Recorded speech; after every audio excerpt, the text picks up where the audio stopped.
All right. So hey everybody.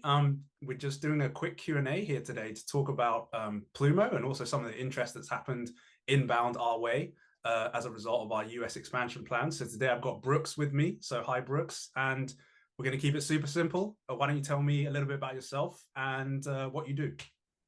Sure. Yeah. So basically, Brooks, what I do is we have a family business called Seven Sons Farm. So we are in the farm to fork world. We have a farm along with 30 other partners of ours who supply grass-fed beef, pasture-raised pork, poultry, several other provisions direct to consumer. Is mostly where that's all going. So what we do is we really try to bridge that gap of people who don't know a whole lot about where their food comes from and want to get closer to the source.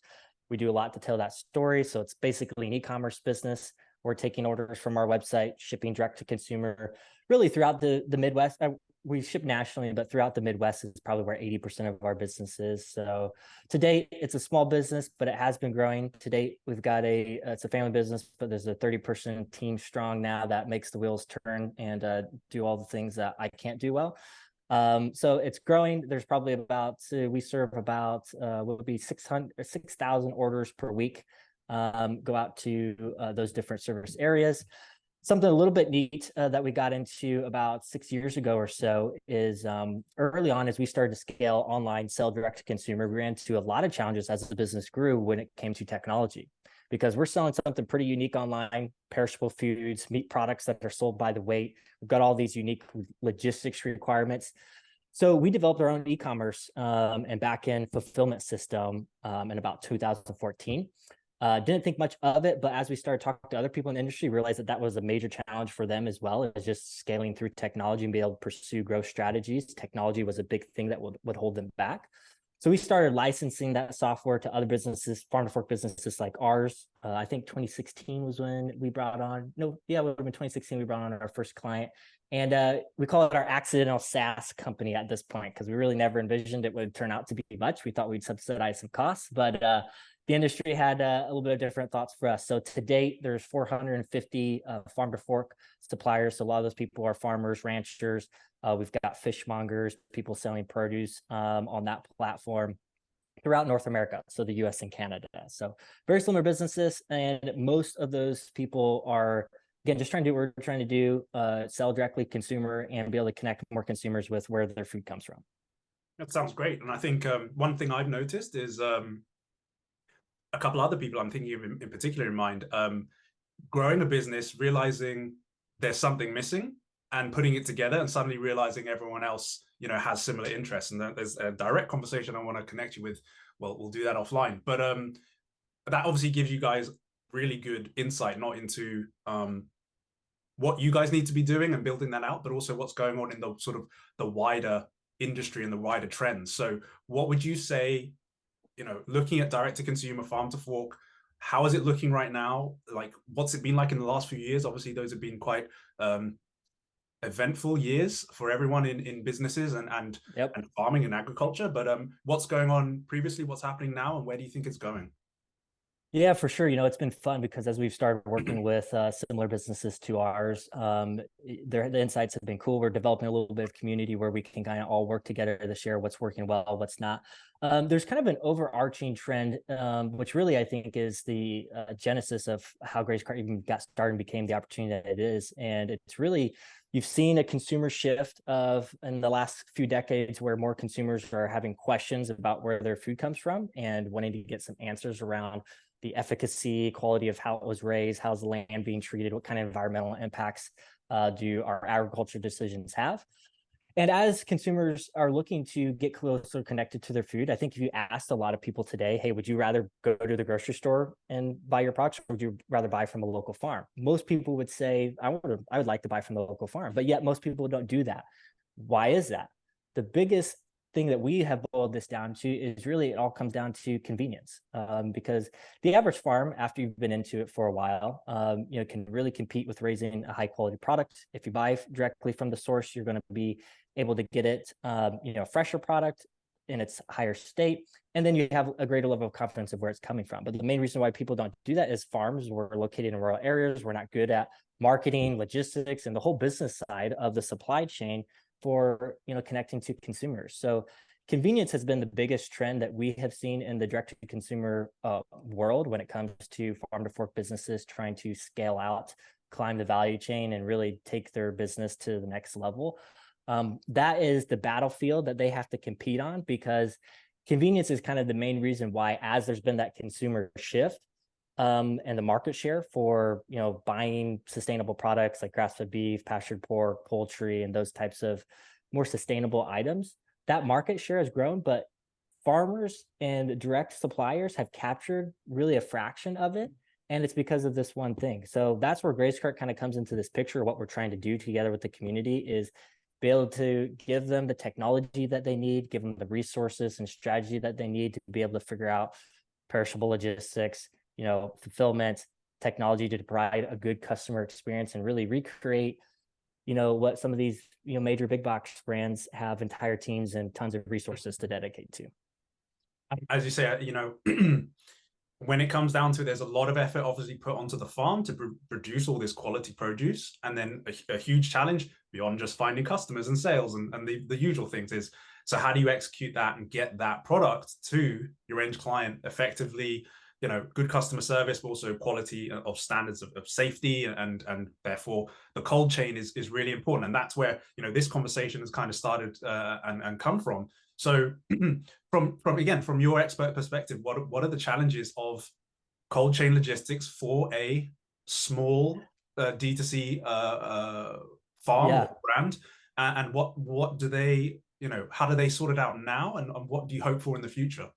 Yeah, that's a good question, because the logistics is a huge piece of the puzzle to allow a small farm to kind of, as they start to go direct to consumer, break through kind of a ceiling of growth and take things to the next level. Because you'll have a lot of people who get into this, they'll sell at their local farmers markets. They might be close to a metro area where they can serve that local community, but that can get saturated pretty quickly. So taking that next step of expanding maybe a little bit more regionally, it's tough. There's a lot of work. There's not a lot of information out there for how to be able to do that.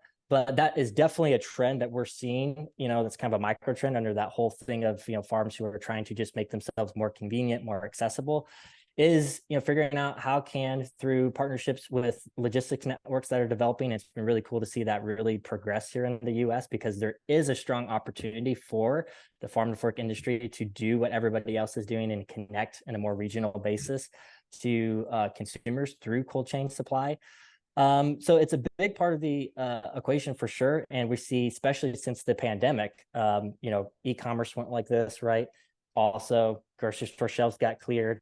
Trying to get connected more closer to food security. I think more people are thinking about that too. So that was definitely a huge spark that just took a trend where more farms were trying to take this step. It forced them to have to figure that out. And, that's where we've tried to position a lot of resources to help people kind of bridge that gap, but figure out what are the pieces needed in place, who are carriers that you need to work with, what does the packaging equation need to look like to be able to provide your customer a good experience, and a good experience that's repeatable. Because again, they're raising a high quality product. They put a lot of effort into this. So you got to make sure you check all of your boxes when you get into an area like this. And there's a big intimidation factor on both the food supplier and a farmer who's getting into it to have the confidence to even try and think that they can figure it out. But then also they need to transfer confidence to the consumer when they're purchasing on that website that, yes, we have figured this out. Yes, the order is going to get delivered to your home safe and sound. Be able to provide a certain level of guarantee and satisfaction around that. So it's a big project. It's a big feat. We're seeing more and more people do it, which I think is exciting, because I think it's such something that's held farms back for a long time, growing their businesses, but more and more people are taking on that challenge, and it's been fun to watch.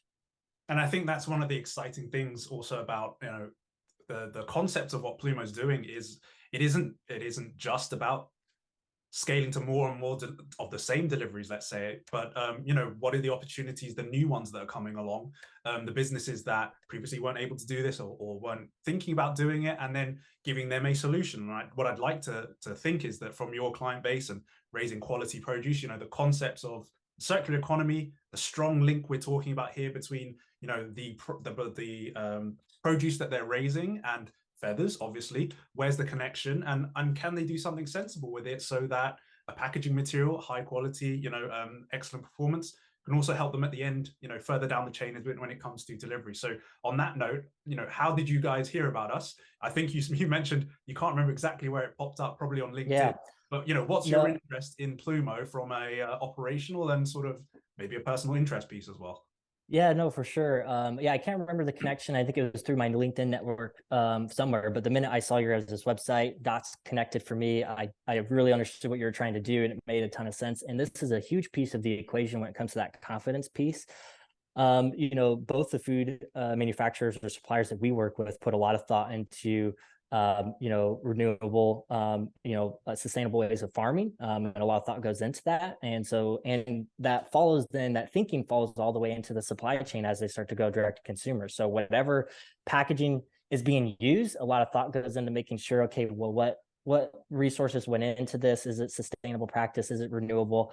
And so that's where we've had a lot of experience over the years with constantly experimenting with this. We've, in the early days, everyone was pretty much using EPS styrofoam, right? Which the thermodynamics were great, but of course we've been looking for a long time because the consumer who's supporting us, supporting our clients are definitely interested. The whole reason they're coming to us is because they care about how the environment's being treated, how the land's being treated, how animals are being treated, and making sure it's not only sustainable, but, regenerative agriculture is really the term that we kind of would bucket ourselves into or refer to ourselves as. So then when they get all this product that they know is being raised right, and it was what they're after, delivered in a styrofoam box that's going to go to a landfill, complete disconnect. And people might put up with that for 1 or 2 deliveries, but that starts to wear in your conscience as you see that starting to pile up inside of your garage, right? So there's a huge retention aspect of being able to keep a customer on board, that the packaging ends up really fueling some growth for the businesses. So we put a lot of thought into this, and we've tried a lot of different options over the years. This is, I think, moving really quickly. We're always looking at what's new, what's coming out there. Of course, we've tried PET recycled plastics, still plastic. Also, they're very malleable, so we had some performance issues with things like that. Cellulose recycled paper, we've done that over the years. Biggest challenge there was performance and weight, because there's a weight aspect to whatever this packaging, right? UPS and FedEx, they don't care. They're going to charge you for whatever's inside that box. It doesn't matter to them. So I was excited when I came across you guys to see some of the stats that you've had. I haven't dug in super deep, but seen some of the stats that you had on some performance metrics, because there is even, now recently some starch options as well, which is pretty much what our business has moved to at this point. But there's still an aspect of, a lot of our clients who got into agriculture were all about getting into it for moving away from where conventional agriculture has been going in a very intensive monoculture way of growing food. And there's a lot of controversy about how that impacts our land and how sustainable that is. So a lot of what our clients are doing are kind of like the antithesis or the answer or the opposite of that approach to farming, a much more polyculture approach, where you're looking at how do we use and be wise stewards of the land, animals, and the plants to be an ecosystem to continue to improve the land and be wise stewards. So that's where something that would be another option that definitely checks the ecological friendly box, but yet also has the pragmatic performance application is a big deal. And that's something that we're looking through. And that's what piqued my interest when I came across you guys. And I think you've touched upon a key point. I think it's great that there are the more sustainable, environmentally friendly solutions out there. I think that's important, as the whole industry needs to raise its level. I do think that, kind of like the paper straw controversy, sometimes those more sustainable solutions haven't given you the performance you needed. So what we've looked at this as is, again, using some of that mindset and philosophy that we've been talking about, is what is this natural material already really good for? And I think that maybe some other people are putting materials and making packaging out of it. And yes, it's got benefits and certain levels of performance, but we're really honing in on, this is fantastic at what it does already. We're going to harness it into a form that's useful for us. And then obviously thinking about the waste to value cycle. And for us, and hopefully others, it makes a huge amount of sense. So the circular economy that you guys approach, that you're looking at it, but then also being able to see, we've been waiting for the day, and everyone in the industry, I think, anyone I'm talking to has been waiting for the day where there's an option that comes out there that is doing it right from an ecological sense and a renewable sense, but then also has the performance benefits and practical benefits that things like styrofoam have had for the industry over the years. And there's a reason it's stuck around, right? It's very, very effective. It does the job. It does the job. But then, what's the average value? Would you say? I can guesstimate that the average value of what you're shipping out, your peers, we're talking $100+. I don't know, just as an example, right? Easily. So for you to be thinking, I'm going to be having the packaging material, it's got to work, right? It has to work, and it has to tick those boxes, like you said. Otherwise, your hundreds of dollars of value are lost in that order, or even worse, you've lost the customer. And that's that's well, and plus, food is a low margin industry. It's not like pharmaceuticals where you're shipping perishables. That's a completely different story. So we have to be very conscious about using the most economical carriers and shipping channels. So most everything, as much as we can, is going ground. So we're very sensitive to any on-time deliverability rates. If that's not there, obviously the insurance that UPS and the carriers provide is not going to cover the value of what we're shipping. So it is a big deal. And I think the biggest part of it too, when we look at it, is even though we'll do right by the customer if something goes wrong in the supply chain, the cost of losing a customer is a big deal at the end of the day. So we can lose customer on the delivery experience side from things not getting there when it's supposed to, but then also from what packaging is being used, and is it something that they can feel good about supporting. And so, fingers crossed, we're still getting final samples made out and get it out to you guys, and it'll all go well. But there's Seven Sons as a first sort of port of call. But as part of your wider network and peers, there'll be plenty of others I know out there that would absolutely love to use the Pluumo as a product. So our challenge will be to get that out to as many people as possible. So what are your recommendations for us as a new packaging solution on the block? What would you suggest as this is the way you get in front of people, this is the way you scale it, and get it out there and get those numbers up? Two things I would recommend. One is kind of selfish for the types of people that we're working with, and where I'm connected in this farm to fork direct to consumer world. There's a lot of people who are getting into it. A lot of people are interested in connecting consumers with their food source, but they're starting at a micro scale, right? So they're small. So a big thing for us, and where we come and try to bridge things for our clients, is help them find quality packaging suppliers and sources that they don't have to purchase a tractor load of, a full truck load of, to get it delivered to the farm, right? So when you guys are looking at this, the big thing that I'd love to see is looking further down the supply chain to maybe distribution partners that you guys would have who could work with a larger geographical network, and maybe just have the inventory placed at more different places where there's less cost that gets wrapped in the supply chain of delivering smaller orders to people who are more in that small to medium sized business. Because that's a big reason and intimidation factor why a lot of food suppliers don't go down this path, is they think the barrier to entry is too high. And there are true barriers that you have to be creative with overcoming, and that's the bridge that we're trying to help them overcome. But it requires, again, people like you guys to be able to recognize that there is, as a whole, a large market here, but it's working with a lot of different people. So it's a challenge. I know there's practical economic sides of it to make it all work, but that would be a side of it that we'd love to see. Is, I don't know how far you guys have looked at the further supply side of things when it comes to working with packaging resellers or packaging distribution providers. That would be something that's awesome to see. I also think you guys are doing a really good job with the branding on the website to connect dots for the consumer too. So if there's an easy way to whether it's through actual print with the packaging, telling your guys' story, having places where the consumer, as they get this product delivered to them, can learn a little bit more about, oh, wow, feathers, this is different. Let me learn a little bit more about that. And actually, what does it mean from a sustainability side? One of the things that we've found resonates really, really well is just asking the question, what happens to all of the feathers? And it's back to the beginning of this conversation. What is the disconnect between food and how it's produced? And as much as people do want to think that we're now more educated, until they come across us or they work in the agricultural world, they've never thought about it before. And it's actually a huge light bulb moment, which is very powerful for a storytelling perspective, but also, to get that interest and to drive that buzz around what we're doing and beyond. Yeah, for sure. No, it's neat. I think right away, just as soon as the consumer gets their hands on the product, get some thinking and asking questions and make them curious. So if you guys are able to answer that curiosity, I think that's a big opportunity for you. As long as the questions are friendly and helpful, we don't mind. Right. All right. Thanks so much, Brooks. And no, we're going to keep talking and be in touch, no doubt, over the coming weeks. But thanks so much for your time and telling us a little bit more about the farm to fork D2C world. Thanks. Yep. Nope. I'm super excited to see how this progresses for you guys. Appreciate it.